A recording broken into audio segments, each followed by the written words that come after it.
السلام علیکم۔ آپ کیسے ہیں؟ آج میں آپ کو سبق دے رہا ہوں۔ غسل کا طریقہ کیا ہے؟ غسل اسلام میں مردوں اور عورتوں دونوں کے لیے ضروری ہے کہ وہ انہیں نجاست سے پاک بنائے تاکہ مسلمان نماز اور دیگر عبادات ادا کر سکیں۔ پورے بدن کو پانی سے دھونا غسل ہے۔ قرآن کی روشنی میں قرآن مجید میں اللہ تعالیٰ فرماتا ہے، اے ایمان والو، جب تم نشے کی حالت میں ہو تو نماز کے پاس نہ جاؤ جب تک کہ تم نہ جان لو کہ تم کیا کہتے ہو، اور نہ ہی جب تم جنابت کی حالت میں ہو، یعنی نجاست کی حالت میں نہانا سوائے راستے کے سفر کے دوران بغیر کافی پانی کے، صرف مسجد سے گزرنا جب تک کہ آپ اپنے پورے جسم کو نہ دھو لے۔ اور اگر تم بیمار ہو یا سفر پر ہو یا تم میں سے کوئی فطرت کی پکار پر لبیک کہہ کر آئے، یا تم عورتوں سے میل جول میں ہو اور پانی نہ ملے تو پاک مٹی سے تیمم کرو اور اس سے تیمم کرو اپنے چہرے اور ہاتھ۔ تیمم، بے شک اللہ بہت معاف کرنے والا بخشنے والا ہے۔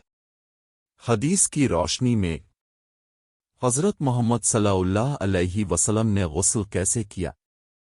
بخاری و مسلم میں عائشہ رضی اللہ عنہا کی حدیث کے مطابق جب رسول اللہ صلی اللہ علیہ وسلم جنابت کی وجہ سے غسل کرتے تو اپنے ہاتھ دھونے سے شروع کرتے، پھر اب صلی اللہ علیہ وسلم پانی ڈالتے اپنے دائیں سے بائیں ہاتھ تک اور اسے اپنے شرمگاہ یعنی بائیں ہاتھ کو غسل دینے کے لیے استعمال کرے۔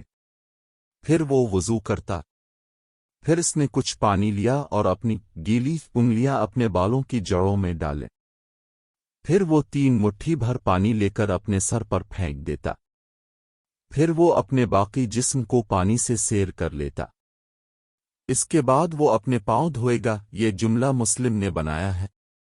خواتین کے لیے غسل کا طریق حضرت سلمہ رضی اللہ عنہا نے بیان کیا کہ انہوں نے رسول اللہ صلی اللہ علیہ وسلم سے پوچھا، اے اللہ کے رسول، میں ایک عورت ہوں جو اپنے بالوں کو چوٹیوں میں باندھتی ہوں، کیا جنابت کی وجہ سے غسل کرتے وقت مجھے اپنی چوٹیاں اتارنی ہوں گی؟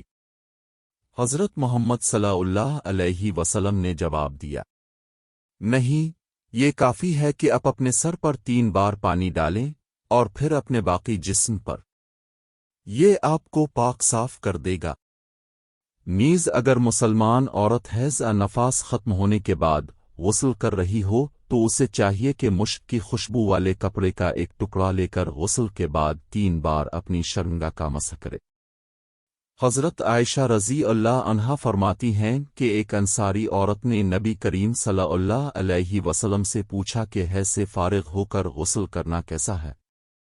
آپ صلی اللہ علیہ وسلم نے فرمایا، ایک کپڑے کا ٹکڑا لے لو جس میں مشک ہو اور اس سے شرمگاہ کو 3 بار صاف کرو۔ غسل کرنے کا طریقہ مردوں اور عورتوں کے لیے غسل کرنے کے 11 مراحل۔ سب سے پہلے نمازی کو اپنے دل میں غسل کرنے کی نیت کرنی چاہیے، زبانی نہیں، اور بسم اللہ کہنا چاہیے۔ پھر نجاست کو دھونے کے لیے شرمگاہ کو دھو لے، دائیں ہاتھ کو کلائیوں تک دھوئے۔ ایسا کرتے وقت اپنے ہاتھ کی انگلیوں کے درمیان رگڑنے میں احتیاط کرے۔ نتیجے کے طور پر اس بات کو یقینی بنائیں کہ ہاتھ کا کوئی حصہ خشک نہ ہو 3 بار کے لیے۔ پھر بائیں ہاتھ سے بھی 3 بار دہرائیں۔ اپنے دائیں ہاتھ سے ایک پیالہ بنائیں، پھر اس ہاتھ سے اپنے منہ میں پانی لیں، اسے اپنے منہ کے اندر گھمائیں اور پھر اسے اپنے منہ سے باہر نکال دیں۔ اس کے بعد اپنے پینے والے دائیں ہاتھ سے بچا ہوا پانی لے کر ناک میں ڈالیں، پھر اسے پھونک ماریں اور بائیں ہاتھ سے ناک سے پانی نکال لیں۔ 3 بار دہرائیں۔ کچھ لوگ 3 بار ناک دھونے سے پہلے 3 بار منہ دھوتے ہیں، تاہم پہلا طریقہ سب سے زیادہ درست ہے۔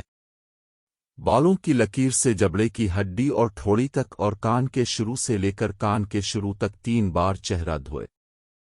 اس کے بعد مرد کو چاہیے کہ اپنی داڑھی کے بالوں کو ٹھوڑی کے نیچے مٹھی بھر پانی ڈال کر داڑھی میں رگڑ کر اور گیلی انگلیاں داڑھی میں 1 بار چلا کر دھوئے۔ دائیں بازو کو کہنی تک پوری طرح دھوئے۔ مجموعی طور پر 3 بار۔ بازو انگلیوں کے پوروں سے اوپری بازو کے نچلے حصے تک پھیلا ہوا ہے، بشمول ناخن۔ اپنے ہاتھ دھونے سے پہلے ان سے چپکی ہوئی چیز کو ہٹا دیں، جیسے آٹا، مٹی، پینٹ، نیل پالش جو پانی کو جلد تک پہنچنے سے روک سکتی ہے۔ اسی طریقہ کار کو بائیں بازو کے ساتھ 3 بار کریں۔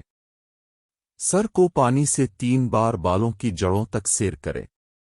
بالوں کی جڑوں میں نم انگلیاں چلانا۔ دائیں طرف سے شروع کرتے ہوئے اور بائیں طرف اپنے راستے پر کام کرتے ہوئے پورے جسم پر آزادانہ طور پر پانی ڈالیں۔ پھر اپنے سر پر پانی ڈالیں۔ اپنے جسم کو اپنے ہاتھوں سے گوندھیں تاکہ یہ یقینی بنایا جا سکے کہ آپ کے جسم کا کوئی حصہ خشک نہ ہو۔ اپنے آپ کو اس جگہ سے ہٹائیں جہاں آپ نے غسل کیا تھا اور دائیں پاؤں کو ٹخنوں تک اور ٹخنوں سمیت 3 بار دھوئے۔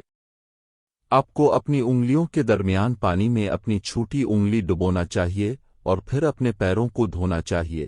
ان کو مسح نہیں کریں بلکہ دھوئیں گے، اس بات کو یقینی بناتے ہوئے کہ آپ کے پاؤں کے تلوے اور شفا کو اچھی طرح سے صاف کریں۔ اس بات کو یقینی بنائیں کہ پاؤں کا کوئی حصہ عناصر کے سامنے نہ آئے۔ دائیں پاؤں کی طرح بایاں پاؤں 3 بار دھوئے۔ اس کے بعد کیا کہیے؟ جب آپ باتھ روم سے باہر ہوں تو وضو کے لیے دعا کریں، اگر غسل خانے کے اندر بیت الخلا ہو